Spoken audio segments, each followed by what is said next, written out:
You know those window blinds where you twist the rod which changes the direction of the blinds? I didn't use those blinds growing up, so when I started living in an apartment in college, let's just say when I thought my blinds were closed, they were actually angled so that people could see me better. And right across from my window was another building segment, which had at least 10 other windows faced towards me. In my college roommate video, I mentioned how I shared a bathroom with a guy named Troy. After taking his shower, Troy would already be changed into his clothes when exiting the bathroom. Don't ask how I know this. But for me, I would wrap my towel around my waist and waddle into my room and then change in there. I would change in the room that is exposed to other people. It came to my attention that when I would be out walking in the courtyard and seeing everyone's windows at night, their blinds were completely blocking their view, but my bedroom was kind of visible. And for the people living on the higher floors, they would be able to see me as if there were no blinds. I'm hoping they didn't because, let's just say if my naked wakey pictures are leaked in the future, everyone say it was AI and don't show them this video. The day I figured out that I could twist the blinds in both directions, I was literally about to call the front office to place a work order for a new set of blinds. I thought maybe I should play with the blinds as a last attempt before placing a work order. And then it hit me.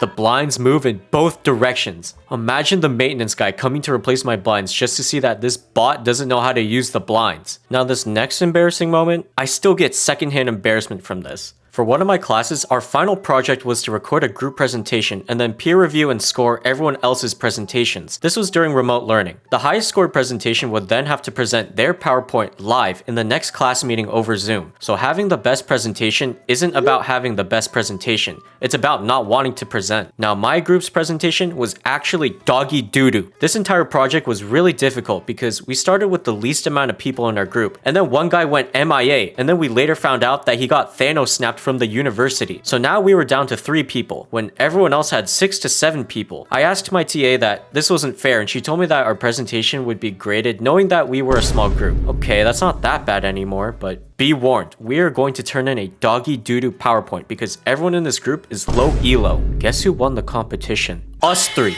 Guess who slept in and didn't show up to present the presentation for the class?